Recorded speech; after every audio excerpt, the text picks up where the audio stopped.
नमस्कार,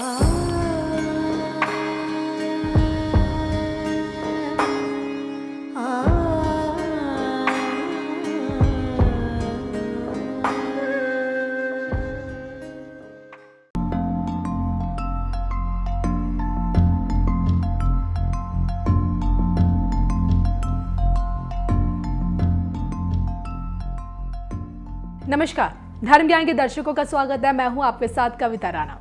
भारत जो हमेशा से देखिए संत महात्माओं और ऋषि मुनियों की तपोभूमि रही है और इस कारण इस पावन धरती पर देखिए कई ऐसे महान संत हुए हैं जिन्होंने अपने आत्मज्ञान के बल पर भविष्य के गर्भ में झांका है।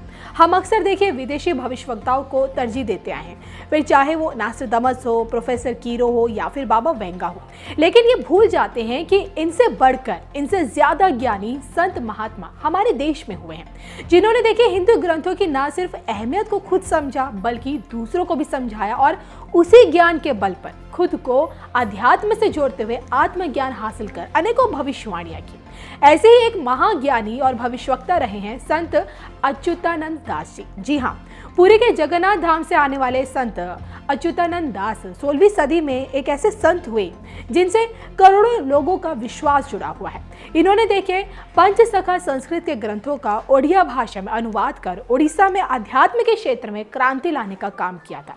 इन्हें मानने वाले लोग ये कहते हैं कि संत अच्युतानंद दास सतयुग से कलयुग तक जन्म लेते रहे हैं। सतयुग में जहाँ वे महर्षि थे तो त्रेता में नल नामक वानर बनकर जन्मे जो श्री राम के सहयोगी बने, फिर द्वापर में वही पुनः सुदामा बनकर जन्मे तो कलयुग में अच्युतानंद दास बने और इन्होंने देखिए अनगिनत भविष्यवाणियां की हैं जिन्हें नाम दिया गया भविष्य मालिका। जी हाँ, इस ग्रंथ में कलयुग के अंतिम कालखंड और युग परिवर्तन को लेकर अनेक स्पष्ट भविष्यवाणियां की गई हैं और ये बताया गया है कि पहले कलयुग का अंत होगा, फिर धरती का विनाश होगा और उसके बाद जाकर एक नए युग की शुरुआत होगी।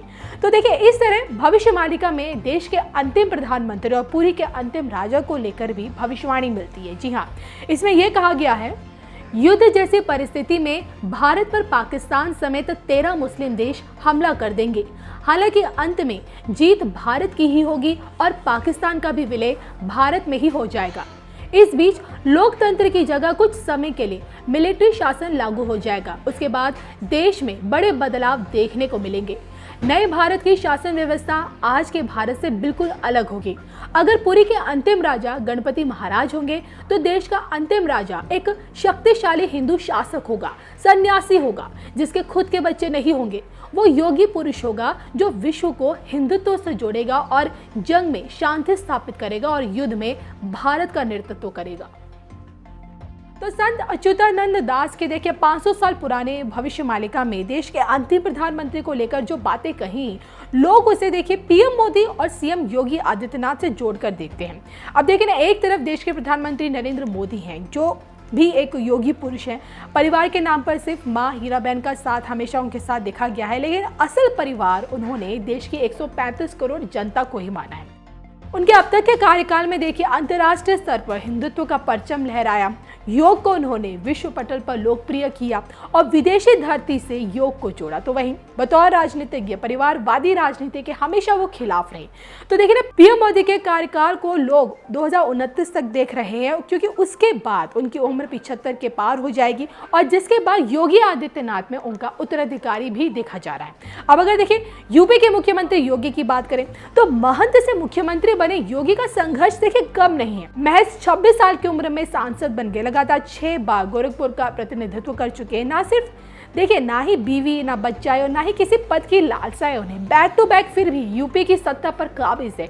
बहुमत के साथ यूपी जैसे राज्य में देखिए कमल खिलाकर उन्होंने दिखाया और उत्तर प्रदेश को उत्तम प्रदेश बनाने में जुटे योगी अब भगवादारी बाबा से बुलडोजर बाबा भी कहे जाने लगे हैं। और आज पार्टी के भीतर मोदी के बाद पीएम का एक बड़ा दावेदार योगी आदित्यनाथ को माना जा रहा है। अब देखा जाए तो योगी आदित्यनाथ के नाम में ही योगी शब्द आता है जिसका जिक्र भविष्य मालिका में मिलता है। तो जगन्नाथ धाम से जुड़े देखिए 500 साल पुराने भविष्य मालिका में देखिए न सिर्फ देश के अंतिम राजा की भविष्यवाणी है बल्कि देश दुनिया से जुड़ी कई चौंकाने वाली भविष्यवाणियां भी मिलती है और जिनके सच होने की संभावना भी नजर आती है।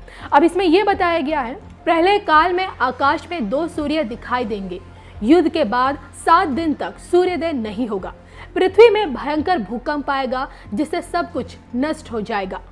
समुद्र अपने स्थान से और आगे बढ़ जाएगा तथा अनेक सुनामी जैसी घटनाओं से विश्व के सभी समुद्र किनारे के शहर कस्बे जलमग्न हो जाएंगे। ओडिशा के 6 जिले डूब जाएंगे।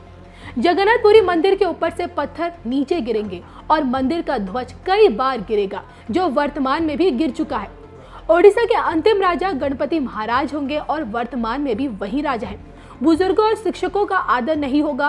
अज्ञानी धूत व पाखंडी धर्मगुरु बन लोगों को छलेंगे।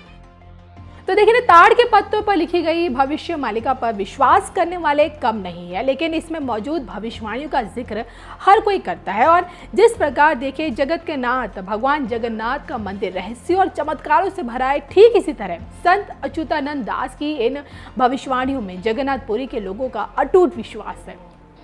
वो माँ इतना मुझे आशीर्वाद दे रही है, जब इतनी माताएं बहतें मुझे आशीर्वाद दे रही हो, तो भाइयों बहनों मुझे काम करने का हौसला बढ़ेगा कि नहीं बढ़ेगा? मैं ज्यादा से ज्यादा काम करूंगा कि नहीं करूंगा? हर नागरिक के लिए करूंगा कि नहीं करूंगा? माताओं बहनों के लिए करूंगा कि नहीं करूंगा? नौजवान के लिए करूंगा कि नहीं करूंगा? आप जब इतने आशीर्वाद देते हो तो ये जिंदगी किस काम की मेरे भाइयों बहनों, ये आपके लिए है।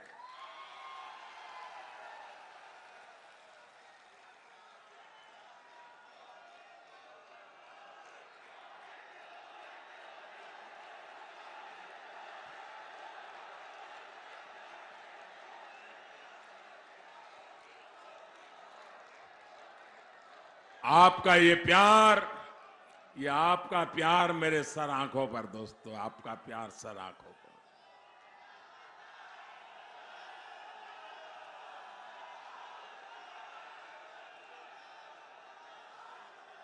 दिल्ली के सत्ता के जिन गलियारों में ज्यादातर समय अमीरों और परिवारवादियों का कब्जा रहा, वहां आज आप सबने एक गरीब मां के बेटे को आपकी सेवा के लिए बिठाया है।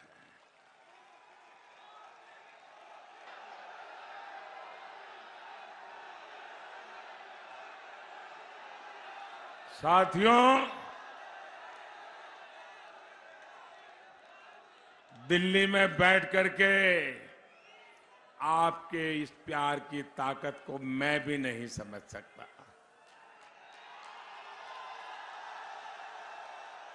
इतना प्यार, इतना प्यार।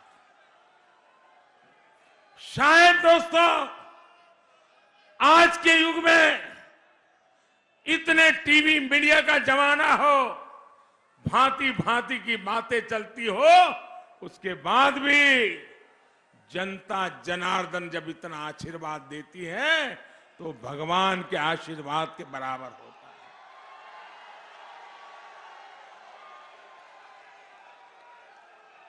है।